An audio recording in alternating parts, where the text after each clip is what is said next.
You mentioned the personality. You got to see and really see up close Trump for 4 years. And I'm just curious, two things. How has he changed since then? And what could you tell people about what he's really like? I always hear reports that, when the cameras are off, he's just a super warm guy, a super caring guy, a very funny guy, someone who's very personable. And people are always surprised to hear that because they're kind of used to maybe the guy that pushes people's buttons and gets people's attention. I'm curious, what is he really like? And then how has he changed? He seems to be really, I don't know, a more well-rounded person, or he seems to be empathetic, or I don't know. It seems to definitely have been changing from, say, 16 till now.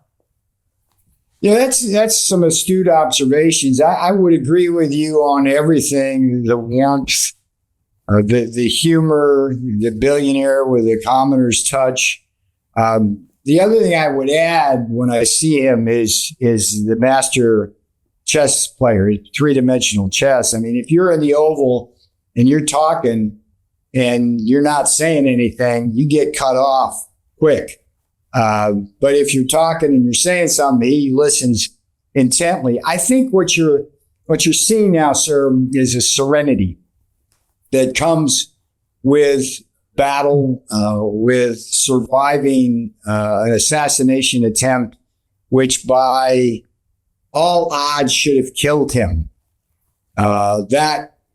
People need to understand that if somebody shoots a bullet and it goes right through the crease there, okay, if it was 1 millimeter either way, that would have been the end of him. And I think he knows this is the last ride, and he's comfortable with who he is, and he knows he's doing his best. He knows he's made a great choice in Vance, and it's going to be up to the voters now. What we hope doesn't happen here is any shenanigans, that we have a fair election, but it's all going to come down to getting the vote out. Nobody works harder than Donald Trump. I mean, I see. It's impressive. It's just impressive, his pace. Yeah. And then he'll do 3 rallies and then go to the UFC and stay there till midnight. It's amazing to watch. Wanted to ask about you. I mean, you're really well known for choosing not to testify, going to prison for 4 months. That's a pretty bold statement that you made by choosing that path. And, you're no spring chicken. And I'm just curious, was that a difficult decision to make? What was that process like? Yes. What was prison like? And then now that you're out of it, what's the perspective been? Well, look, I want to be precise about what I did. I didn't refuse to testify against Donald Trump. I would have been happy to testify in that hearing because everything I would have said would have been exculpatory to Donald Trump.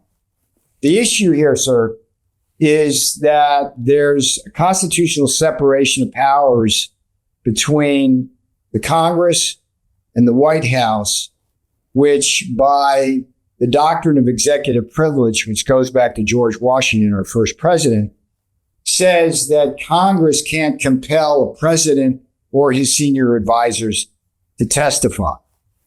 And the reason why executive privilege exists and has been supported by our judicial system throughout our history is because, as they say in the Supreme Court decisions, a president needs candor and confidentiality with his advisors in order to make the best decisions for the country. So when I got that subpoena from Congress, I told them that it was not my privilege to waive. Executive privilege had been invoked.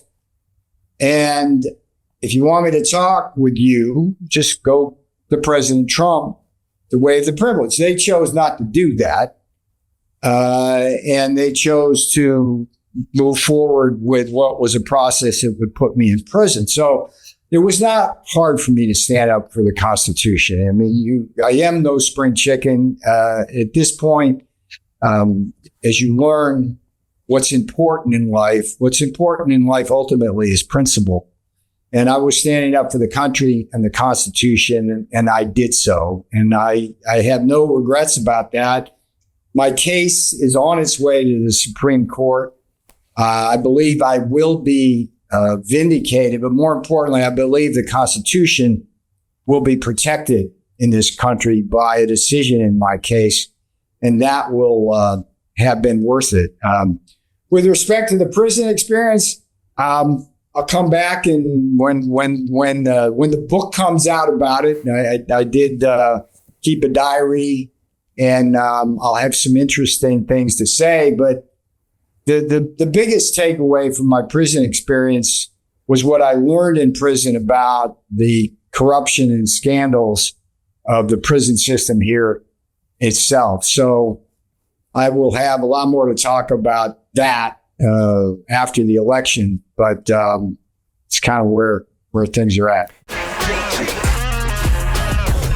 Hey, I know investing in crypto is scary. It takes a real leap of faith because there are so many scams, rug pulls, and bad actors out there. It's a dangerous business, which is why 95% of people lose all their money.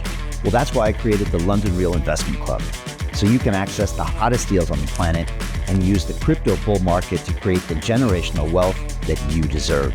Join my team of over 100 people from around the world that are making millions of dollars behind the scenes investing in blockchain, AI, Web3 games, DeFi, Bitcoin, and more.